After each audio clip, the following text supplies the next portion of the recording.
Welcome to Travel with Sean. I'm Sean, and today we're going to explore an ancient city in southern Greece near Corinth. It's an ancient city that in English we call Mycenae, and the Greeks call it Mycenae. It's about 3,300 years old. We're going to go in and take a look at the ruins.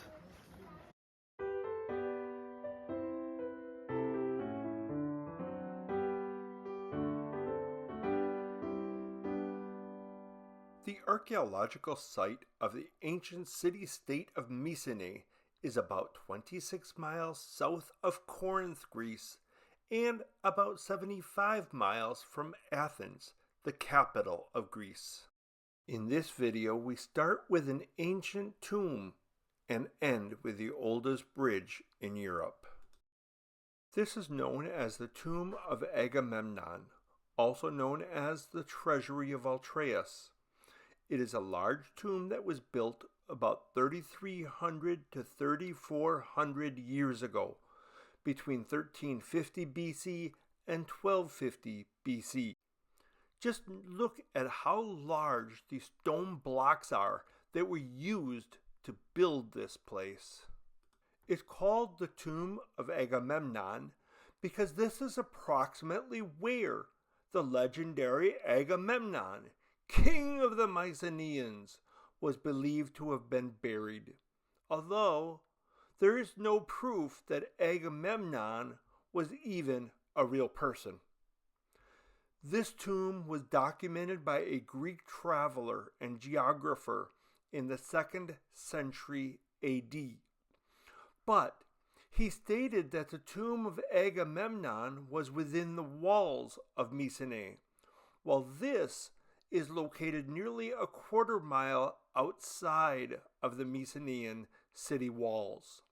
This is the largest and most elaborate beehive tomb known from the Mycenaean era, which was 1600 BC to 1100 BC. A beehive tomb is just a tomb built above ground with a dome. The dome of this one was the largest in the world for 1100 to 1200 years until the Pantheon in Rome was rebuilt in the year 126 AD. But this is still the largest vault dome built in this manner. The tomb was built above ground and was never covered, so it became a target of grave robbers or treasure hunters more than 400 years ago. Nothing else is known about the tomb until the year 1700, when a Venetian engineer identified the Lion Gate, I'll talk more about that in a minute, and thought this tomb looked like a royal tomb, and claimed that it must be the tomb of Altraeus, Agamemnon's father.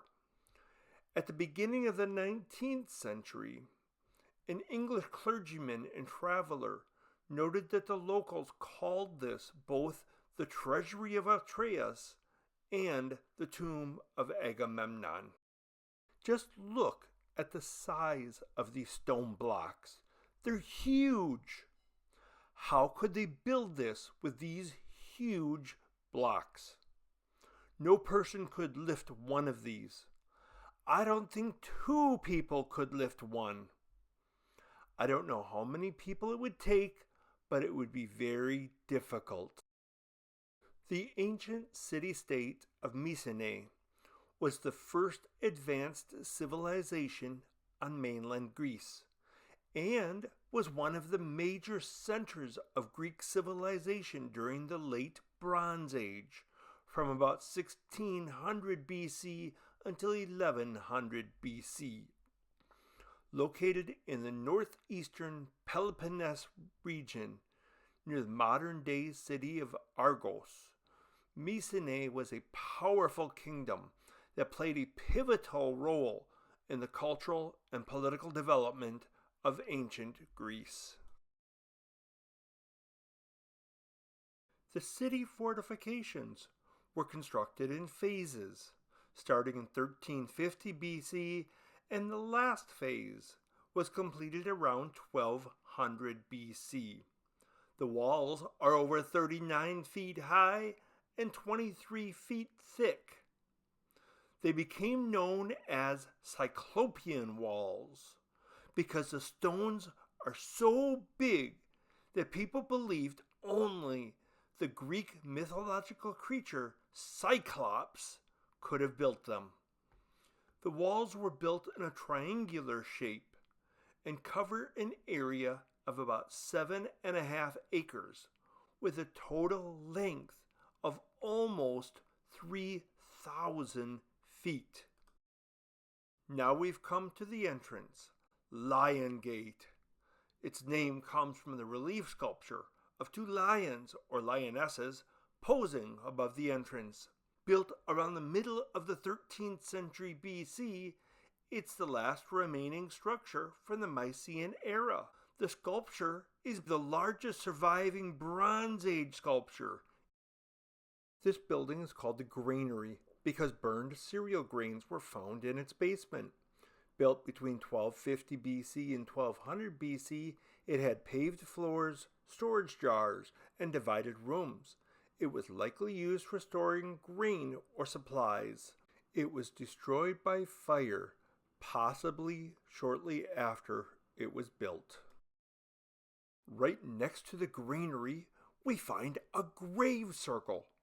This grave circle was no ordinary cemetery.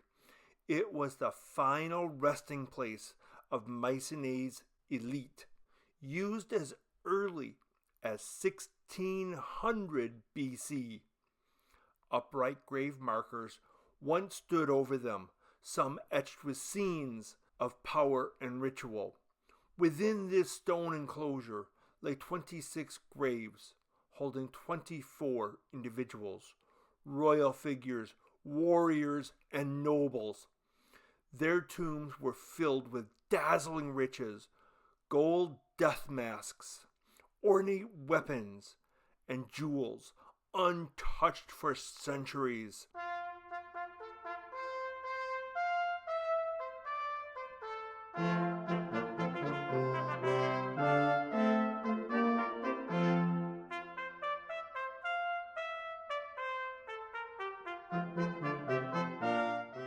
Surrounding the graves were concentric rings of stone, which may have marked the site as sacred or separated from the rest of the citadel. Though it began outside the city walls, the circle was later brought inside the citadel, a deliberate act to link the living rulers with their heroic ancestors. Beyond the grave circle lies what looks like a small neighborhood. Ruins of ancient houses, once part of everyday life in the shadow of the royal tombs. Right next to the grave circle is what's called the Hellenistic chambers, which were built during the Hellenistic period between 3rd century BC and 2nd century BC, possibly for dyeing textiles. On the other side of this is a covered area. Burials from 1600 BC to 1200 BC were found here. Here we see the Hellenistic chambers and ramp house on the left, the neighborhood behind the royal cemetery, then the granary, and then the top of the Lion Gate, which was the main entrance into the citadel. Although most of the ruins here are from the 13th century BC, 1299 BC to 1200 BC, there is evidence that this site was used as early as 3000 BC. That's 5,000 years ago. It looks like a team of archaeologists is still working on the ruins of the Mycenaean royal palace, built on the summit of the hill, the highest point of the citadel. This was a large and complex structure with multiple rooms, including a throne room, storage rooms, workshops, living quarters. The palace dominated the landscape and symbolized royal power. It's believed to have been damaged by a series of earthquakes between 1250 BC and 1200 BC, leading to its gradual decline. Mycenae was once the powerful kingdom of the legendary King Agamemnon, leader of the Greek forces in the Trojan War, traditionally dated between 1200 and 1180 BC. In Homer's Iliad, he is called the King of Men, commanding the largest army, and described as towering in power, his presence compared to Zeus, Ares, and Poseidon. Mycenae's decline began shortly thereafter, around 1200 BC, and by 1100 BC, the city had collapsed completely, marking the end of the Bronze Age in mainland Greece. The reasons remain debated. Natural disasters, invasion, or even internal conflict may have played a part. This is the Artisan's Quarter, a two-story workshop where craftsmen worked with ivory, gold leaf, and semi-precious stones.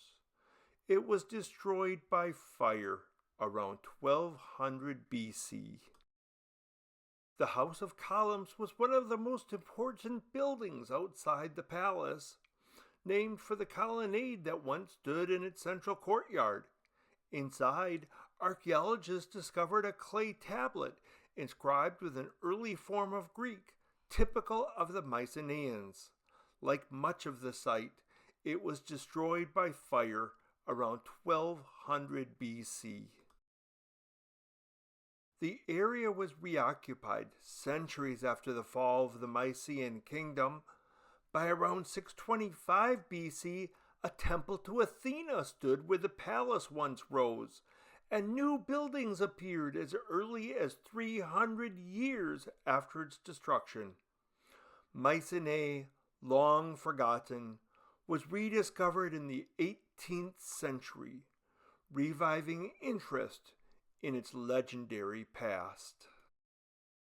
This surface cistern collected rainwater, one of two water storage systems at Mycenae, the other being an underground hidden cistern. Here is the entrance to the underground cistern. I think it kind of resembles a tomb.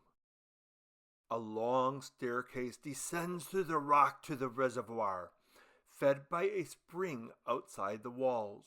Water was brought in through a clay aqueduct the Mycenaeans engineered. I'm going to go down to the dark underground water source.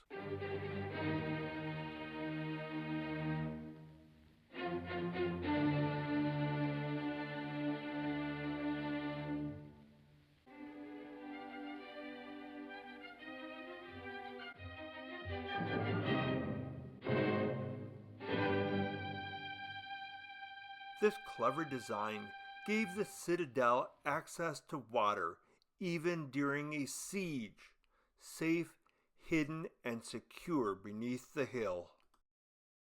The doorway to the cistern mirrors the Lion Gate using a corbelled arch, a classic Mycenaean triangular design to support the weight above. The citadel of Mycenae wasn't just palaces and tombs, it had streets, some of them still visible today. Many were lined with high stone walls, guiding movement through the city and possibly offering protection. These roads connected residences, workshops, and administrative areas, giving a sense of an organized, functioning urban center. Toward the end of this path, the street turns, and leads directly to the North Gate, one of the main entrances into the citadel. The North Gate, built around 1250 BC, is made of 4 massive blocks of almond stone. It was once sealed with a double wooden door, secured by a sliding bar. Along with the Lion Gate, it showcases the remarkable masonry skills of the Mycenaeans, crafted over 3,200 years ago and still standing today.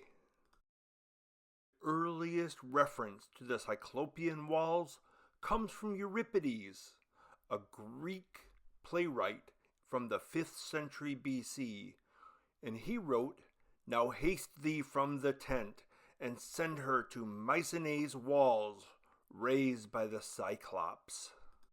This is the North Quarter, just outside the Cyclopean Walls. It once held 7 buildings, including 2 large 4-room structures, possibly luxury homes or apartments. Nearby, buildings had courtyards, corridors, and drainage systems, suggesting a residential complex. The area was used until about 1250 BC, when it was destroyed by an earthquake. This stone pot was for personal use, for drinking, washing, ritual use, storing grain, or perhaps even it was used as a mixing bowl. Since not many people believe that the Cyclops actually existed, how could the Mycenaeans build the Cyclopean Walls? How could they build this front gate? Well, maybe it was the same way the ancient Egyptians built the pyramids. Aliens helped them. Just outside of the Lion Gate, this tomb, like other Tholos tombs, features a long stone-lined passage called a dromos, which leads through a doorway and into a large circular burial chamber, topped by a soaring corbelled dome, which itself was an engineering marvel of its time. Called the Lion Tholos tomb, it was built around 1350 BC, which is about 100 years before the tomb we looked at earlier. It was built with huge stone blocks, finely cut for construction purposes, another example of the masonry expertise of the Mycenaean people. Early archaeologists once speculated that this could be the tomb of Atreus, father of the legendary King Agamemnon. Later theories suggested it may have been reused for Clytemnestra, his wife, or Aegisthus, her lover. According to the Odyssey, written by the Greek poet Homer in the 8th century BC, this couple murdered Agamemnon after he returned home from leading the Greeks in the Trojan War.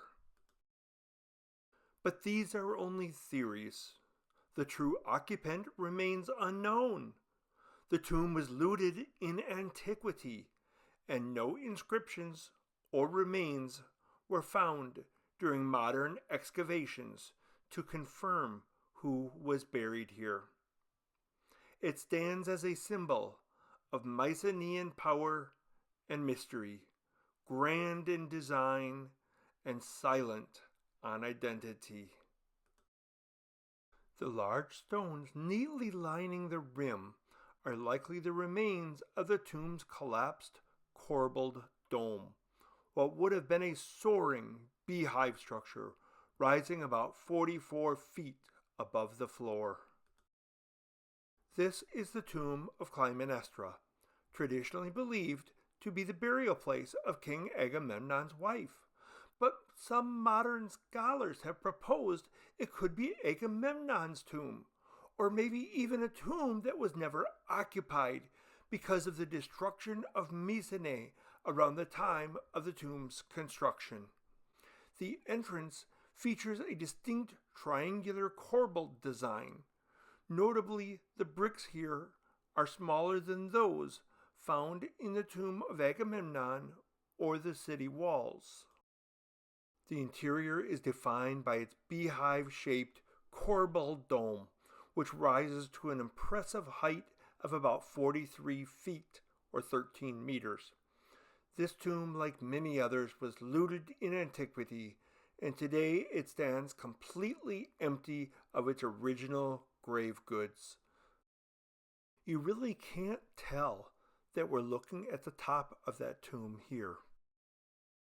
Next to it, the triangular tomb with its smaller, more modest structure was likely used for a prominent noble or other member of a prominent family. The triangular tomb is part of a significant burial complex dating back to the 16th century BC, with its lavishly furnished shaft graves that likely housed members of the elite, reflecting the wealth and power of the individuals buried here.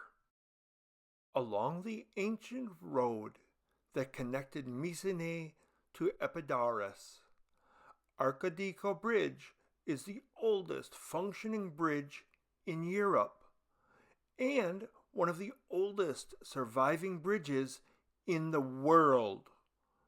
It was built during the Mycenaean period, approximately 1300 BC to 1190 BC. The bridge was built using the corbelling technique, where stones are laid in a stepped fashion without the use of mortar, gradually arching over the span. It was built to cross a culvert or ditch that is just 3 feet wide. It was needed because it was part of a military highway between two important cities at that time. This ends our tour of the Mycenae city-state, the ancient archaeological ruins of Mycenae. I hope you enjoyed it. Thank you for tuning in. I appreciate your support. Until next time, bye-bye.